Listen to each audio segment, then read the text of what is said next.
Hello, everybody, and welcome to the Tuesday edition of Video Clips, which is brought to you by Wellness Forum Health and the Wellness Forum Institute. A couple of quick announcements. We are shipping holiday cookies. They are $29.95 per dozen, including shipping cost here in the continental United States. So now's the time to order so we can get them there in time to the holiday for you and your friends and family and anyone who you are sending cookies to. Second announcement is the final workshop. The last one I'm going to teach this year is Wednesday night, tomorrow night, and it is the workshop on COVID vaccines. I've reviewed hundreds of thousands of pages of documents. Probably this is the hardest research project I've ever done. That's saying something in my very long career, but I'm super excited to share the results of what I've found with you. And if you haven't enrolled, there's still time to do it. Remember, if you're an annual pass member, it's free for you, and then the rest of you have to pay tuition. So you can call the office or send me an email if you'd like some more details. All right, I have a couple of news items to share with you today. And the first one is some bad news about the health professions and the medical system, which I don't think will shock you. Well, maybe this will shock you a little bit. Frankly, shocked me. But let me just start by saying what led me to look into this a little bit is last weekend I taught the Healthy Aging Boot Camp, one of my favorites to teach because I'm committed to aging well and living well until I die a few decades from now because I have lots of things I want to get done. So teaching this course is helpful for the students, of course, but it's really good reinforcement for me. It reminds me of things I should pay attention to as well. Well, one of the many questions asked during the weekend was about medical checkups and annual physicals and which tests, if any, people should agree to. And of course, the answers are highly variable to these questions because the person's health status, confidence in their health, and whether there are medical conditions that require monitoring go into it. But the short answer is less is better, but more seems to be the trend. Well, here's a good reason to limit unnecessary exposure to doctors in the medical system. MedPage is a conventional medical news feed that I get, and I get some decent information from it. I also get to see what everybody else is thinking in the conventional medical world, which is good to know. But some of what they report is just, I mean, it's hard to believe. So I saw an article that reported the results of a survey of over 300 doctors. The vast majority reported that they followed healthcare influencers and medical key opinion leaders, or KOLs, on social media at least weekly. The doctors reported that online creators were influential in forming their opinions of medications and prescribing practices. Almost half, or 48%, reported that they consulted their online influencers, or KOLs, multiple times per day, and 42% reported that they did so daily or weekly. 60% reported that they had changed their mind about a drug based on social media, and 50% changed their prescribing practices based on social media. 36% reported that they considered social media personalities as extremely or very trustworthy, and 37% said that info from social media was very effective in keeping them up to date on treatments. It just takes your breath away, doesn't it? 74% said they were likely to consider information about a product if it was presented by a trusted influencer, and 84% reported that they had shared information from social media with colleagues. The vice president of the company that completed the survey, which is a company that does medical surveys and that sort of thing to guide both healthcare systems and patients, told MedPage that social media is, quote, a great way to see what is trending and to get smaller pieces of information, often referred to as snackable content. Snackable content. So it might not be a good idea to see a doctor who's using snackable content to make decisions for patients.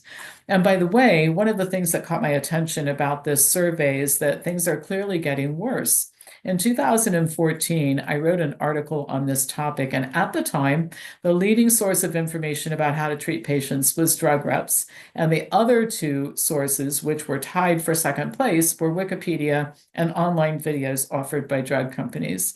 So the usual caveat here, there are good doctors and good practitioners who do their own research and arrive at conclusions differently. but they're few and far between. So be cautious, be cautious. And I think that we should treat healthcare centers and doctors the way we treat repair shops for cars. Every once in a while you take your car in for an oil change, but basically you go for repairs. You don't hang out at the car repair shop and say, why don't you find something wrong with this and then you can fix it. So anyway, be careful. All right, that's the thing. Be careful. Buyer beware. And we kind of understand that when we're doing everything else besides medicine, but it kind of goes out the window for a lot of people because they're intimidated by health professionals or they don't know how to do their own research, which is a good reason to join Wellness Forum. All right, just quick announcement. Health professionals training fees are going to increase in 2025. So this is the time to enroll. So you lock in your tuition fees. By the way, some people don't realize that you don't have to have any previous training. There is so much work to be done in the healthcare space. There's room for everybody, including people who are just starting from scratch, and we have programs for them too. So this is a good time to contact me, pampopper@msn.com. Happy to arrange a time to talk to you and see what your interests are and see if we have a way to get you involved in helping other people improve their health.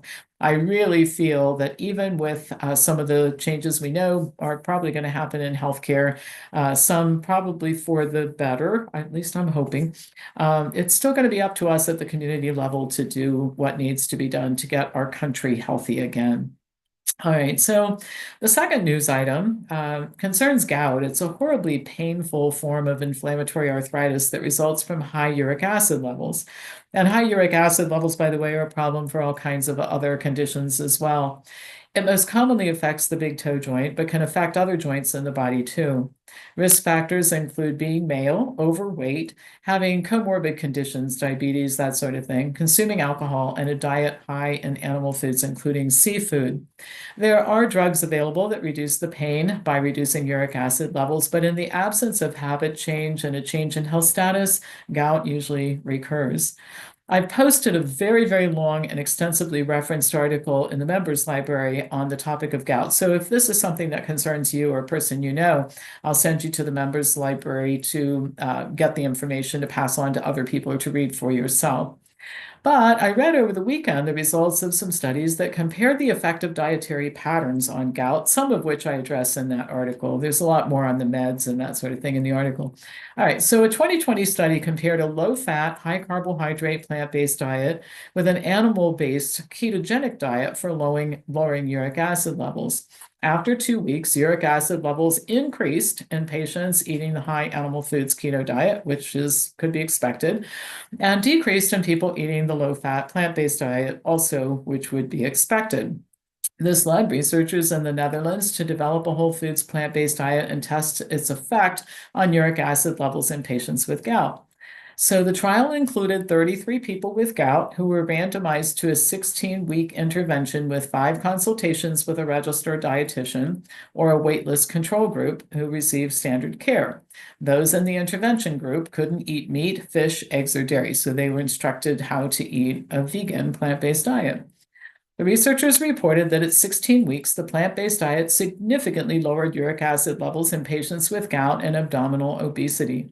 But that's not all. The plant-based eaters had reduced gout-related pain and disease activity, experienced substantial weight loss, decreased waist circumference, and improved LDL cholesterol levels, which means that their cardiovascular disease risk was reduced as well. So, why am I focusing on this? Well, the current fascination with animal foods based high fat and keto diets is super concerning. We're watching our healthcare system crumble around us, and a major contributing factor is the poor state of health of most Americans, most of whom are being grossly misled by so-called credible people.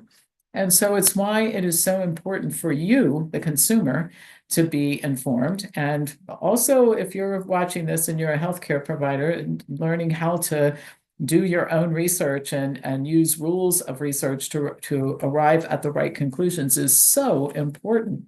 And that's one of the things that we do for our members. Our members are subject to so much less medical harm, basically because they know how to check things out on their own. They know that in the case of if it's not an emergency, to just say no, I'll go check it out, I'll look into it, and then get back and make a decision later. And they also are not taken in by the latest fad diet. And by the way, these keto diets and animal foods-based carnivore diets, they call them different things. It's paleo, it's carnivore, it's keto, it's whatever.